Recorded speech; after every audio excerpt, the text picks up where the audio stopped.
नमस्कार। रेडियो पत्रिका पद्धतिमा तपाईलाई स्वागत छ। कार्यक्रमको साथमा छौं सपना तामाङ र भवानी प्रसाद पाण्डे। तपाईले यो कार्यक्रम butolfm.org बाट समेत संसारभर सुनिरहनु भएको छ। अकाउन्टेबिलिटी ल्याब र बुटोल एफएमले संयुक्त रूपमा उत्पादन गरेको रेडियो पत्रिका पद्धति सबैका लागि संरचना निर्माणमा सघाउ पुर्याउने एउटा अभियान हो। सक्रिय नागरिक, जिम्मेवार नेतृत्व अनि जवाबदेही संरचना निर्माणमा केन्द्रित रहेर हामी यो कार्यक्रम तयार पार्छौं। आज कार्यक्रमको पहिलो अंक रेडियो पत्रिका पद्धति तपाईले आजदेखि हरेक शनिबार बिहान 7:30 बजेदेखि 8 बजेसम्म यसै समयमा सुन्न सक्नुहुनेछ।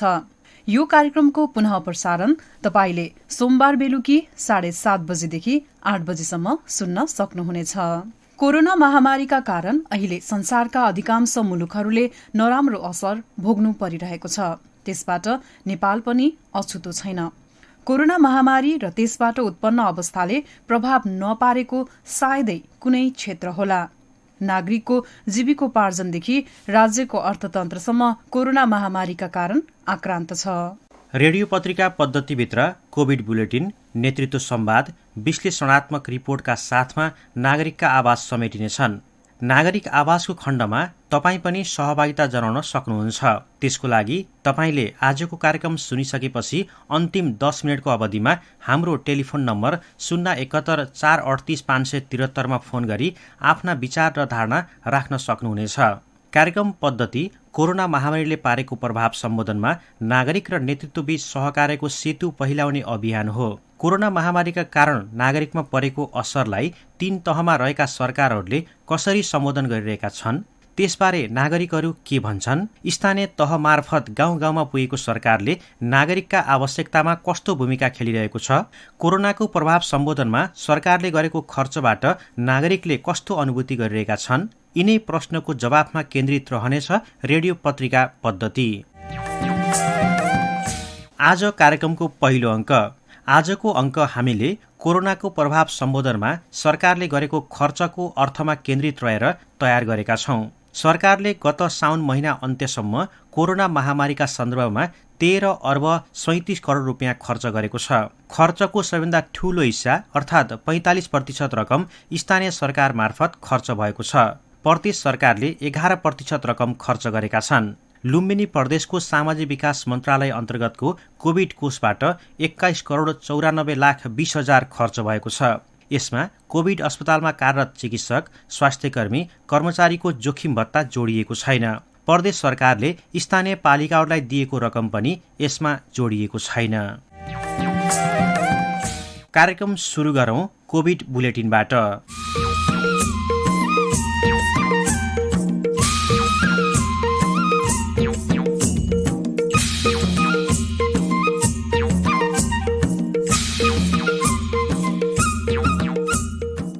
कोरोना बीमाको कुल दावी भुक्तानी 1 अर्ब 50 करोड नाघेको छ। बीमा समितिले उपलब्ध गराएको तथ्याङ्क अनुसार 1 अर्ब 50 करोड 11 लाख 75 हजार रुपियाँ दावी भुक्तानी भएको छ। भुक्तानी भएको रकम मध्ये राष्ट्रिय बीमा कम्पनीमा बीमा गराएका सरकारी कर्मचारीहरूले जम्मा 4 करोड रुपियाँ भुक्तानी भएको छ भने बाँकी निजी कम्पनीहरू रहेका छन्। बीमा समितिबाट प्राप्त तथ्याङ्क अनुसार कुल 15,381 जनालाई दावी भुक्तानी दिइएको छ। बेलायतमा नयाँ प्रकारको कोरोना भाइरस देखिएपछि त्यहाँबाट नेपाल आउन प्रतिबन्ध लगाइएको छ। नेपाल नागरिक उड्डयन प्राधिकरणले सूचना निकाल्दै पौषको 8 गते बुधबार राति 12 बजेदेखि अर्को सूचना जारी नहुँदासम्मको लागि बेलायतबाट नेपाल आउन रोक लगाइएको हो। बेलायतमा कोरोना भाइरसले नयाँ रूप लिँदै तीव्र गतिमा फैलिन थालेपछि विश्वभर चिन्ता बढिरहेको छ। कोरोना भाइरसको नयाँ प्रकार देखिएको बेलायतमा फाइजर, बायोटेक र मोडर्नाको खोप परीक्षण गरिएको छ। यी खोपले नयाँ प्रकारको कोरोनाका लागि काम गर्छ कि गर्दैन भनेर थाहा पाउन परीक्षण गरिएको स्वास्थ्य अधिकारीले बताएका छन्। परीक्षणका लागि केही रगत संकलन गरिएको छ। बेलायतमा गरिएको यो परीक्षणबाट त्यसले काम गर्ने वा नगर्ने बारेमा 1 हप्तामा मात्रै यकिन हुने खबरमा उल्लेख छ। तर कोरोना भाइरस विरुद्धको खोप हुनाले काम गर्ने सम्भावना उच्च रहेको मोडर्नाले दावी गरेको छ। नेपाल स्वास्थ्य अनुसन्धान परिषदले होम आइसोलेसनमा रहेका कोरोना संक्रमितको अवस्थाका बारेमा अनुसन्धान सुरु गरेको छ। कोरोना संक्रमण भएर घरमै आइसोलेसनमा बसेका संक्रमितको वास्तविक अवस्थाका विषयमा जानकारी लिन अनुसन्धान सुरु गरिएको परिषदका अनुसन्धान अधिकृत डाक्टर मेघनाथ धिमालले जानकारी दिनुभएको छ। सरकारले लक्षणविहीन तथा सामान्य लक्षण भएका कोरोना संक्रमितलाई होम आइसोलेसनमा राख्ने नीति लिएपछि हाल अस्पतालमा भन्दा होम आइसोलेसनमा बढी संक्रमित रहेका छन्। सामान्य लक्षण भएका कोरोना संक्रमितलाई होम आइसोलेसनमा राख्ने भनिए पनि पछिल्लो समय होम आइसोलेसनमा समेत संक्रमितको मृत्यु हुन थालेको छ। होम आइसोलेसनमा बस्ने संक्रमित बढ्दै गएको र उनीहरूको मृत्यु समेत हुन थालेपछि स्वास्थ्य मन्त्रालयले परिषदलाई होम आइसोलेसनमा हुने संक्रमितको अध्ययन गर्न निर्देशन दिएको थियो। युरोपेली संघ ईयूको औषधि सम्बन्धी नियामक निकायले आफू मातहतका 27 देशमा फाइजर बायोएनटेकले बनाएको कोभिड-19 विरुद्धको खोप प्रयोग गर्न सिफारिस गरेको छ। संयुक्त राज्य अमेरिका र बेलायतमा प्रयोगमा आइसकेको फाइजर बायोएनटेकले बनाएको खोप ईयूका 44 करोड़ 60 लाख मानिसमा प्रयोग गर्न सशर्त सिफारिस गरेको केही घण्टाभित्र नै युरोपेली आयोगले त्यसलाई औपचारिक रूपमा अनुमोदन गरेको हो। खोपको प्रयोगका लागि स्वीकृति पाएसँगै ईयूका केही सदस्य देशहरूमा यही पौष 12 गते आइतबार अर्थात डिसेम्बर 27 देखि फाइजर बायोएनटेकले बनाएको खोप वितरण गर्ने तयारी भइरहेको छ।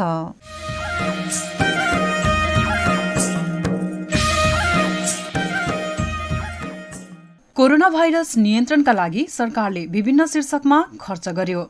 सहयोग गर्नेहरूबाट प्राप्त भएको रकम र आफ्नै बजेटबाट सरकारका 3वटै तहले खर्च गरे।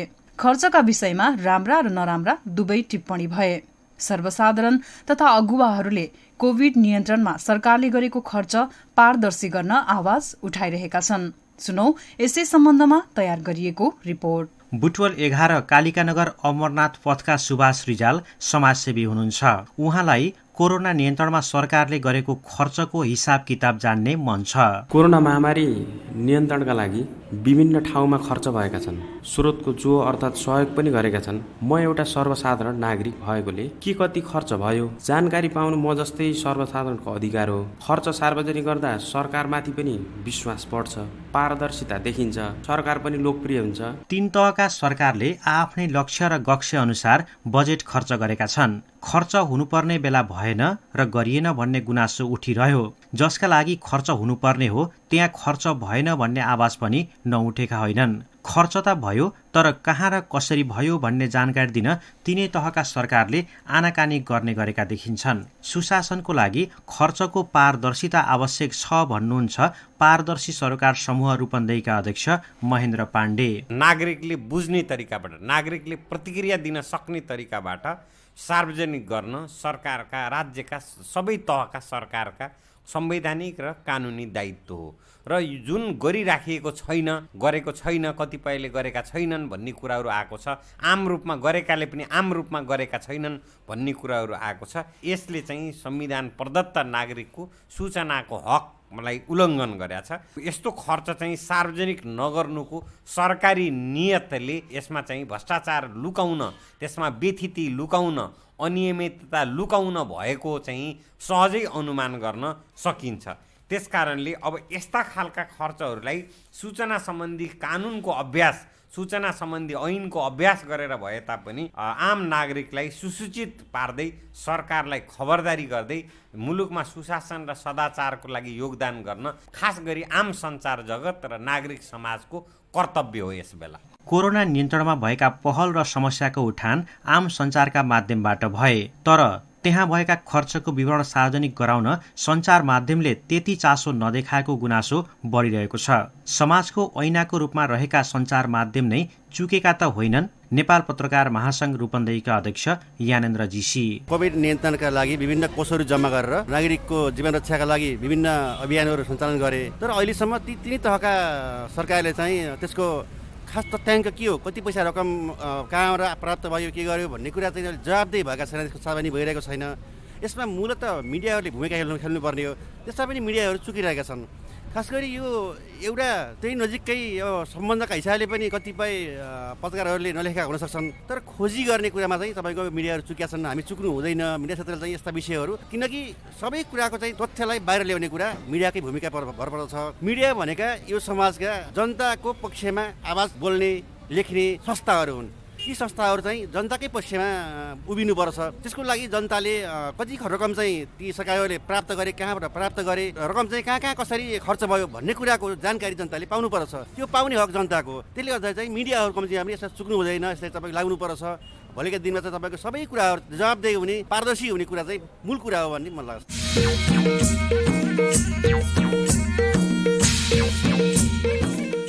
नेतृत्व संवादमा आज हामी कोरोना महामारीका सन्दर्भमा लुम्बिनी प्रदेशमा भएको खर्चको अर्थका बारेमा संवाद गर्दैछौं। लुम्बिनी प्रदेशमा अहिलेसम्म कोरोना महामारीलाई सम्बोधन गर्न सामाजिक विकास मन्त्रालय अन्तर्गतको कोविड कोषबाट 21 करोड़ 94 लाख 20 हजार रूपियाँ खर्च भएको छ। प्रदेशभित्र भएको यो खर्च कोरोना महामारीको प्रभाव सम्बोधन गर्न कतिको प्रभावकारी भयो, नागरिकका आवश्यकता र पीड़ाहरू कतिको सम्बोधन भए, यिनै जिज्ञासा मेटाउन हामी सामाजिक विकास मन्त्रालयका सूचना अधिकारी डाक्टर पुष्पराज पौडेलसँग पुगेका थियौं।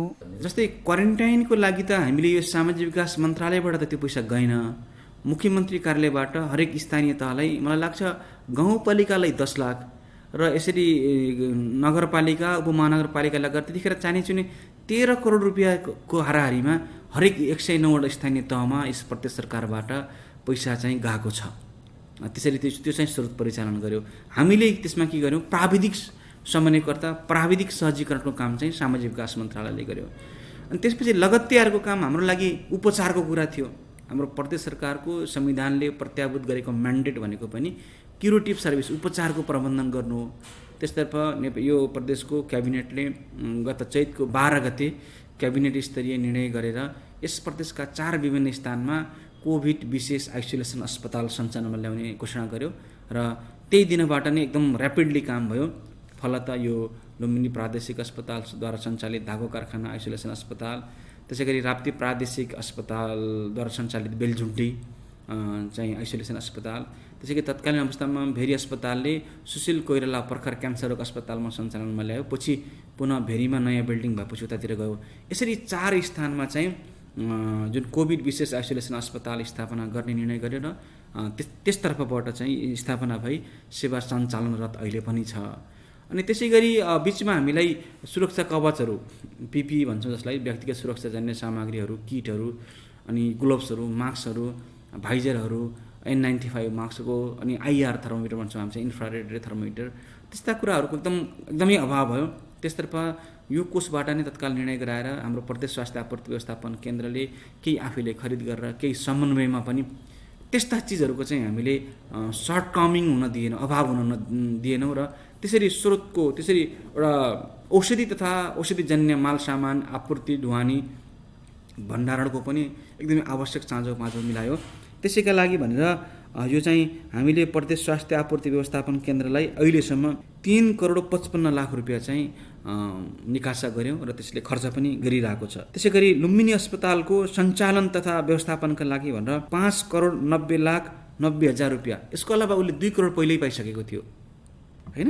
अनि त्यसै गरी भीम अस्पतालमा 1 करोड 18 लाख 30 हजार, राप्ती प्रादेशिक अस्पताल तुलसीपुरमा 1 करोड 85 लाख, त्यसै गरी भेरी अस्पतालमा 2 करोड 24 लाख र अनि यो प्रदेश जनस्वास्थ्य प्रयोगशालामा 2 करोड 12 लाख रुपियाँ।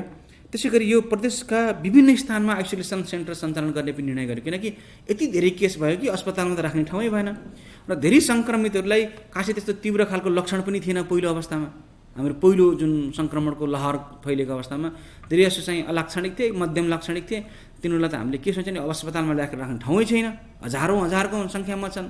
अनि उनीहरूलाई हामीले चाहिँ एउटा आइसोलेसन सेन्टर जुन जहाँ कोभिड-19 सङ्क्रमितहरूलाई मात्र राखिन्छ, त्यो आइसोलेसन सेन्टरको स्थापना र सञ्चालन मापदण्ड बनायौँ र त्यो बनाउनका लागि हामीले चाहिँ हरेक पहाडी जिल्लालाई 10 लाख रुपियाँ दियौँ।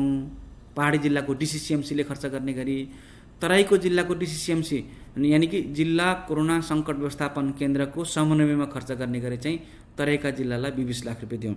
र यसरी आइसोलेसन सेन्टरको स्थापना सञ्चालनका लागि 1 करोड 52 लाख रुपियाँ चाहिँ हामीले निकासा गऱ्यौँ र त्यो खर्च पनि भइसकेको छ।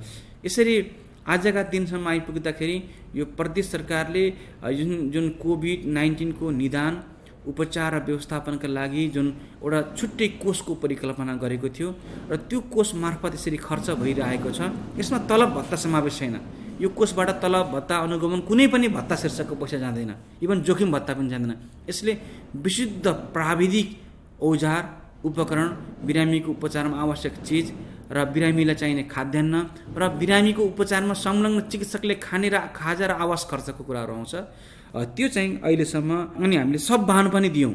हरेक जिल्लाको सदरमुकाम स्थित स्थानीय तहले परिचालन गर्ने गरी एउटा सब वाहन खरिदका लागि 15 लाख रुपियाँका दरले चाहिँ हरेक जिल्लालाई माग बमोजिम उपलब्ध पनि गरायौँ। र यसरी आजको दिनसम्म आइपुग्दा हाम्रो यस प्रदेशले कोभिड-19 जुन कोरोना भाइरस नियन्त्रण तथा उपचार कोष स्थापना तथा सञ्चालन 2076 को निर्देशिकाबाट अहिलेसम्म 21 करोड 94 लाख 20 हजार रुपियाँ चाहिँ खर्च भइसकेको छ। 21 करोड 94 लाख भनेपछि झन्डै 22 करोड चाहिँ पैसा खर्च भएको छ। हजुर। त्यो खर्च भएको विषयलाई तपाईँले कतिको अनुगमन गर्नुभयो? अब यसमा हामीले सरसर्ती हामी त एकदम कन्ट्याक्टमै छौँ। अब यो साधारण तर्फका जुन बिरामीको खाना खाजा आवास केही मर्मतका कुराहरू त एकदमै खर्च भइसके। जस्तै के हाम्रो चाहिँ खरिद प्रणालीमा समस्या छ। त्यही भएर खरिद गर्दा जो लामो समय लाग्ने, टेन्डरमा बिडिङ नहुने, बिडार पनि क्यापेबल नहुने, फेरि रिटेन्डर गर्नुपर्ने हिसाबले ठुलो पुँजीगत खर्च चाहिँ अस्पतालले गर्नु सकेको अवस्था चाहिँ छैन। यद्यपि उहाँहरू प्रक्रियामै हुनुहुन्छ। यसरी डल भएर बसेको पैसा चाहिँ छैन। यहाँले भन्नुभयो कि जस्तै क्वारेन्टिनमा खर्च भएको छ, अस्पतालमा खर्च भएको छ। क्वारेन्टिनमा बस्ने मान्छेहरूले चाहिँ हामीले चाहिँ जुन खालको खानु पाउनुपर्ने थियो त्यो हामीले पाएनौँ भन्ने खालको छ। अस्पतालमा जाने बिरामीहरूले चाहिँ फेरि हामीले जुन खालको उपचार सेवा सुविधा प्राप्त गर्नुपर्ने हो त्यो पाएनौँ भन्नुहुन्छ उहाँले। त्यो खालको गुनासो छ। एकातिर प्रदेश सरकारले पैसा खर्च गरिरहेछ, जसले पाउनुपर्ने त्यसले पाइरहेको छैन। यो कहाँनिर ग्याप छ? समस्या यसमा के भयो भने जुन माग र आपूर्तिको सिद्धान्त छ त्यसमा पक्कै पनि त्यति सोचे जस्तो सन्तुलन नहुन सक्छ। किनकि हामी चाहिँ लो रिसोर्स सेटिङ कन्ट्रीमा पर्छौँ। हामीसँग अत्यन्तै लिमिटेड एकदमै सीमित स्रोत साधन परिचालन पनि भएको छ। किनकि हामी त्यति मनज्ञ पनि छैनौँ। यद्यपि हामीले खर्च गरेको, हामीले निकासा गरेको पैसा चाहिँ दुरुपयोग हुँदैन भन्ने हाम्रो चाहिँ कडा विश्वास र हाम्रो त्यो निर्देशन पनि छ। त्यस बावजुद पनि अब क्वारेन्टाइनमा क्वारेन्टाइन त बन्दी गृह जस्ता भए। अब मान्छेहरू डराउने, सेवा प्रदायक जाने डराउने, बस्ने व्यक्तिहरू बिच पनि अविश्वासको खाडल, एउटा डर जुन एउटा वातावरण बन्यो। र अब हामीले सञ्चालन गरेका क्वारेन्टाइन भनेका हिजोका स्कुल थिए। स्कुलमा पर्याप्त शौचालय, पानी, बस्ने जस्ता कुराहरूको पनि व्यवस्थापन त ओभरनाइट हुन पनि गाह्रै थियो। किनकि सङ्क्रमित राखेपछि मेन्टेनेन्स गर्ने मान्छे पनि नजाने। यी यावत परिस्थिति जन्ने हिसाबले गर्दाखेरि गुनासो नआएका होइनन्, आएका पनि हुन्। हामीले कहीँ ठाउँमा देख्दाखेरि प्रत्यक्ष निर्देशन पनि गरेका थियौँ। कहीँ ठाउँ शुद्ध पिउने पानी पनि थिएन। त्यसको लागि सकेसम्म छिटो व्यवस्थापन गर्नुहोस् भनेर भनेका थियौँ। तर मलाई लाग्छ प्रदेश सरकारले त्यस्ता कुरालाई हेलसेक्राइलाई प्रमोट चाहिँ गरेन। यद्यपि त्यस्ता कमी कमजोरी चाहिँ भएकै हुन्।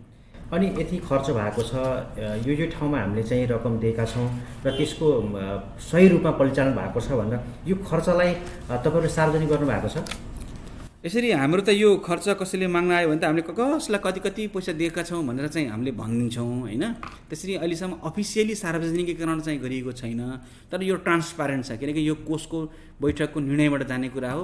कहाँ कसरी कति पैसा गएको छ भन्ने कुरा त यसमा त केही लुकाउनु छिपाउनु पर्ने आवश्यकतै छैन। मैले हजुरलाई भनिसकेँ 21 करोड 94 लाख 20 हजार रुपियाँ समग्र यो प्रदेशभित्रका विभिन्न संस्थाहरूले चाहिँ यो पैसा पाएर त्यसअनुसार खर्च गरेका छन्। र यो पैसा चाहिँ निदान, रोकथाम, उपचार, नियन्त्रण र व्यवस्थापनका लागि चाहिँ खर्च भएको छ। यो प्रदेशभित्र 109 वटा स्थानीय सरकार छन्। ती स्थानीय सरकारहरू अधिकांशले केन्द्र र प्रदेशबाट पैसा लिएर गएका छन्। स्थानीय रूपमा पनि कोभिड नियन्त्रणको लागि सहयोग सङ्कलन पनि भएको छ। यहाँ गुनासो के आइरहेको छ भन्दा ती स्थानीय सरकारहरूले अहिलेसम्म खर्चलाई पारदर्शी गर्न सकेनन्। उनीहरूले चाहिँ त्यो खालको विवरण दिएका छैनन् भन्ने खालको कुरा आएको छ। यसलाई चाहिँ तपाईँहरूको निर्देशन अथवा एउटा अनुगमन संयन्त्र होला, तपाईँहरूले चाहिँ यो खर्चलाई पारदर्शी गराउनको लागि कुनै खालको त्यस्तो निर्देशन दिनुभएको छ? अब मलाई लाग्छ कि म त्यति जानकार पनि छैन। हामी त खर्चको पारदर्शिता गर भनेर निर्देशन दिने संस्था हो कि होइन भन्ने कुरा चाहिँ म डाउटफुल छु। तर चाहिँ यो त एउटा व्यक्तिको सूचनाको हकमाथिको अधिकारको कुरा हो। एउटा कुनै व्यक्तिले चाह्यो भने उसले चाहिँ हेर्न पाउनुपर्छ र यो चाहिँ गुड गभर्नेन्स सुशासनभित्र आफूले गरेको खर्च चाहिँ सार्वजनिकीकरण गर्नुपर्ने भनेको कार्यालयको त कर्तव्य पनि हो। सुशासनको एउटा सूचक हो। आफूले गरेको सार्वजनिक निकायले त्यस्तो खर्चको त सार्वजनिकरण गर्नुपर्छ। त्यसमा लुकाउने छिपाउने नदिने सूचना भन्ने कुरा गर्छ त सुशासन होइन। भनेपछि यो सामाजिक विकास मन्त्रालयमा आएर कोही सामान्य मान्छेले पनि सामान्य नागरिकले पनि यो खर्चको बारेमा विवरण माग्यो भने दिन तयार छ सामाजिक विकास मन्त्रालय? अफकोर्स यसमा केही यो छैन, किनकि यो दिन मिल्ने सूचना हो। यो खर्च यहाँ हामीले निकासा गरेको पैसा कोही व्यक्तिलाई सूचना दिँदैमा यसले राष्ट्रको सुरक्षा, सीमा, सम्प्रभुता लगायतको कुरालाई त कुनै पनि असर पार्दैन। हामी त दिन्छौँ। यो अहिले पछिल्लो चरणमा चाहिँ कोभिडमा कसरी खर्च भइरहेको छ नि, पहिलाको तुलना र अहिलेको तुलनामा के छ? अहिले पछिल्लो चरणमा यसो सरसर्ती हेर्दाखेरि जुन कोभिड-19 टेस्टिङ गाइडलाइनको रिक्वायरमेन्टमा पनि जुन परिवर्तन आयो, जुन सुधार र बदलाव आयो, त्यसले पनि गर्दाखेरि टेस्टिङ क्राइटेरिया घटेकै हो। यसरी घट्यो र अर्को कुरा लाग्छ कि यो सङ्क्रमण लामो समय राख्दाखेरि एउटा जनस्वास्थ्य विज्ञानको भाषामा हर्ड इम्युनिटी भन्छौँ हामी, एक खालको आम व्यक्तिहरूमा रोग प्रतिरोध क्षमता पनि अभिवृद्धि हुन्छ धेरै सङ्क्रमण भइसकेपछि। हामी कहाँ हेर्ने पनि चाहन्छु नि, प्रदेशमा त्यही 1300 जति सक्रिय सङ्क्रमित हुनुहुन्छ। यो प्रदेशमा 25,000 चानेचुने चाहिँ अहिले कोभिड-19 सङ्क्रमित भइसक्नुभयो होइन। त्यसमा पनि अब 340 जतिको मृत्यु पनि भइसक्यो। त्यसैले गर्दाखेरि होला अहिले पछिल्लो समयमा त्यति बढी हाई केस नोटिफिकेसन भएको छैन, मध्यम स्तरको छ र केस मध्यम देखिँदा बित्तिकै अब अस्पतालको माग पनि मध्यमै हुन्छ नि। खर्चको अनुपात चाहिँ घटेको छ। पहिला कति खर्च हुन्थ्यो, अहिले चाहिँ कस्तो छ? त्यो रेसियोमा भन्न अहिले गाह्रो छ, किनकि पहिला त अब त्यो पूर्वाधार विकास गर्नु पऱ्यो, त्यसले गर्दा पैसाको माग बढी हुन्थ्यो। अब अहिले त पूर्वाधार छ, लगभग भेन्टिलेटर जस्तै यही प्रदेशमा हेर्ने भने चाहिँ हामी कहाँ 16वटा भेन्टिलेटर छन्, 36वटा आइसियू छन् र 197 बेड चाहिँ अहिले अपरेसनली फङ्सनमा छ। त्यही भएर यिनैको अपरेसनल कस्ट, जस्तै अक्सिजनको लागि कहिलेकाहीँ पैसा चाहिन सक्छ, आवश्यक औषधिको लागि पैसा चाहिन सक्छ, बिरामीको खानाको लागि चाहिन सक्छ, तर अब त्यो सेटअप गर्नलाई त पैसा चाहिन्न नि। त्यही भएर अब त्यो जुन पूर्वाधारको लागि मागको पैसा चाहिँ हामीसँग अहिले माग कम छ। स्थानीय तहबाट त्यस्तो माग आएको छैन अरू स्थानीय तह? अब स्थानीय तहबाट माग केका लागि आउने भन्ने कुरा, अब क्वारेन्टाइन स्थानीय तहको टियुआरको भित्रको कुरा उनले आफै गरे। अब क्वारेन्टाइन अहिले अलमोस्ट हाम्रो प्रदेशमा 9 जना मान्छे क्वारेन्टाइनमा छन्। अनि आइसोलेसन सेन्टर पनि हामी कहाँ एकान्तका 102 थिए, अहिले 79वटा भए। आइसोलेसन सेन्टर पनि घटे, अफकोर्स माग पनि कम भयो। आइसोलेसन सेन्टर स्थानीयले चलाए, व्यक्तिले चलाए, व्यक्तिले पेड गरेर पनि बसे। त्यता आइसोलेसन र क्वारेन्टाइनबाट माग चाहिँ ठ्याक्कै बन्द भयो होइन। हामी कहाँ अब यी अस्पतालहरूबाट माग चाहिँ हुन्छ, यो चाहिँ वास्तविक खर्चको आधारमा उहाँहरूलाई चाहिने चिजहरूको चाहिँ माग हुन्छ। त्यो चाहिँ पहिलाको भन्दा अहिले निकै कम छ। नेतृत्व संवादपछि अब पालो भएको छ नागरिक आवाजको। नागरिक आवाजमा हामीले आजको विषयमा तपाईका विचार र अनुभवलाई स्थान दिने गर्छौं। कोरोनाको सन्दर्भमा लुम्बिनी प्रदेशभित्र भएको खर्चको अर्थबारे तपाईले आफ्ना विचार हामीलाई टेलिफोन गरी आफ्नै आवाजमा रेकर्ड गराउनु भएको छ। तपाईमध्ये कतिले चाहिँ हाम्रो फेसबुक पेजमा गएर आफ्ना धारणा व्यक्त गर्नुभएको छ। सुनौ साथी सृजना भट्टराईले संयोजन गरेको तपाईको विचार तपाईकै आवाजमा। नमस्ते, म फुलमाया श्रेष्ठ, बुटोल कालिका नगर 10 भगवती टोलमा बस्छु। यो कोभिड-19 को बारेमा चाहिँ मलाई हल्का त थाहा भए पनि र पनि सरकारले कहाँनेरि गर्यो, कसो गर्यो, यति करोड सक्यो भन्छ, तर राहतको नाममा गरिबहरूलाई चाहिँ त्यहाँ 1 खेप 2 खेप बाँड्यो। त्यहाँभन्दा बाँड्दा नि बाँडेन, त्यही नि 4-5 किलो चामलले तिनीहरूको कसरी अहिलेसम्म टर्यो। तर बाँड्नु पर्ने ठाउँमा र पाउनु पर्ने मान्छेले पाएको छैन। अब सरकार नै धनी भएको छ। मेरो नाम उमेश श्रेष्ठ, बसाई बुटोल 10 योगीकुटी। जुन यो अहिले विश्वमा महामारी फैलिएको छ यो कोभिड-19, यसले नेपाल पनि अछुतो नरहेको अवस्था छ र सरकारले पनि यसमा विशेष ध्यान दिएर विशेष कोषहरू छुट्याएको सूचनाहरू आएकै छ। त्यसमा मेरो बुझाइमा के छ भन्दा सरकारले लक्षित वर्ग जुन चाहिँ कोभिड-19बाट पीडित हुनुहुन्छ उहाँहरूसम्म पुग्नलाई अथो प्रयास गर्नुभएको छ। मेरै छिमेकीहरू पनि पहिला कोभिड-19 हुँदाखेरि उहाँहरूले फलोअप गर्नेदेखि लिएर चाहिने औषधिहरू, यो जुन यो आयुर्वेदिक औषधिहरूदेखि लिएर अरू कुराहरूमा पनि धेरै नै सहयोग गरेको मैले देखेँ। त्यही भएर मेरो बुझाइमा सरकारले जुन रोल खेल्न पर्थ्यो त्यो चाहिँ खेलिरहेको छ। नमस्कार, मेरो नाम जोनी श्रेष्ठ, म यही बुटोल कालिका नगर प्रेमपथमा बस्छु। यो देशभरि फैलिएको कोरोनाको बारेमा सरकारले खै कहाँ कति खर्च गर्यो के गर्यो गर्यो भनेको नि सुनिन्छ, तर हाम्रो यहाँ आसपासमा त खै त्यति गर्यो भन्ने देखिएको छैन। तर गर्ने ठाउँमा गर्नुभयो होला, तर हामीलाई त्यति थाहा भएन। अरू मलाई त्यति थाहा छैन यस बारेमा। नाम तिलक प्रसाद श्रेष्ठ हो। सरकारले जति गर्नुपर्ने चाहिँ थियो त्यो त पूर्ण गरे झैँ मलाई लाग्दैन। त्यही पनि केन्द्रदेखि लिएर नगरपालिका वडा लिएर क्षेत्रमा चाहिँ केही न केही राहत पुगे जस्तो मलाई लाग्छ। र यसमा चाहिँ जुन गाउँपालिका भयो, नगरपालिकाका जुन वडा अध्यक्ष सदस्यहरूले उहाँहरूले पनि केही भूमिका निभाएको मैले देखेँ। नमस्ते, मेरो नाम भगवती श्रेष्ठ, म बुटोल कालिका नगर प्रेमपथबाट बोल्दैछु। के अरे यो कोभिडको बारेमा चाहिँ अब मलाई खासै थाहा छैन त्यस्तो त, तर पनि अब ओरतिर परतिरकालाई कोरोना लाग्दाखेरि अब सरकारले केही पनि गरेको देखिएको छैन। सबै आफैले नै खर्च पानी सबै आफैले बेहोरिरहनु भएको छ। तर अब हामीले यसो बेला मौकामा त कहिले कहिले यसो सुन्दा बुझ्दा अब टिभी समाचार कहिले कहिले हेर्दाखेरि अब सरकारले गर्यो त भन्छन् खर्च, तर कहाँ गर्यो त्यो हामीलाई थाहा छैन। अब हामी यता हुँदी पर्दा ओर्दा जल्लै पर्यो, त्यो आफै जहाँ मरेको छ त्यो त्यही मरिरहेकै छ, त्यसलाई उठाउन खोइ सरकार आएकै छैन, त्यसलाई खर्च पानी दाना केही दिएकै छैन। अब हामीलाई यसको बारेमा चाहिँ अरू खासै थाहा छैन। त्यही पनि हामी काममै अब व्यस्त छौँ, काम नगरी हामीलाई खाना पनि छैन। अब सरकारले अहिलेसम्म यसरी हेर्यो भनेर हामीले यताउति ओल्लो घर पल्लो घर नि कोरोना त लागिरहेछ, तर हामीलाई चाहिँ थाहा छैन। मलाई चाहिँ यसको बारेमा अब थाहा भएको यति नै हो। नागरिकहरू कतिको जानकार हुनुहुन्छ त सरकारले कोभिड-19मा जुन खर्च गरिरहेको छ नागरिकहरूलाई के कति थाहा छ त भन्ने विषयमा हामीले एसएमएस पनि लिएका थियौँ। तिलोत्तमा 10 बेहुरीबाट सुमी भट्टराईले हामीलाई एसएमएस गर्नुभएको छ र उहाँले लेख्नुहुन्छ, खै खर्चको विषयमा त जानकारी छैन, मलाई त गरेको छ होला नि भन्नुभएको छ।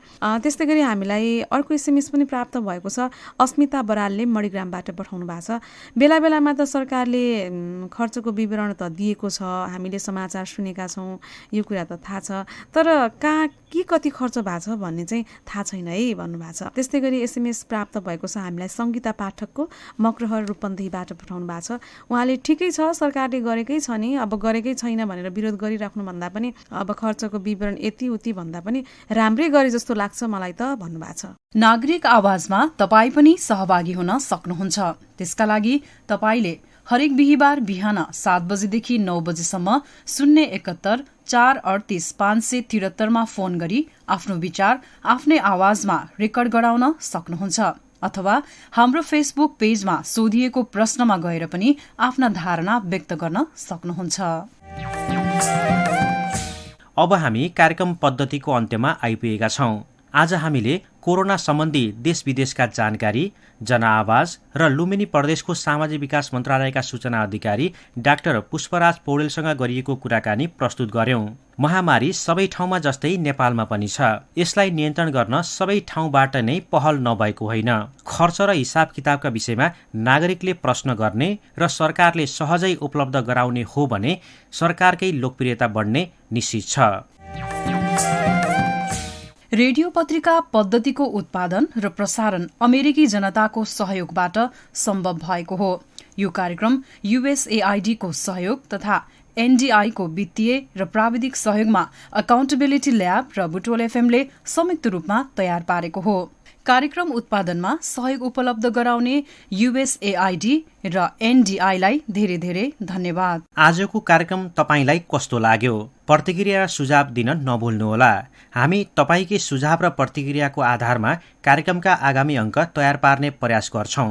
सुझाव वा प्रतिक्रियाको लागि तपाईँले हामीलाई हाम्रो फेसबुक पेज बुटोल FM 94.4 मा गएर म्यासेज लेख्न सक्नुहुन्छ, अथवा butolfm@gmail.com मा इमेल गर्न, अथवा हाम्रो टेलिफोन नम्बर 071 438 573 मा फोन पनि गर्न सक्नुहुन्छ।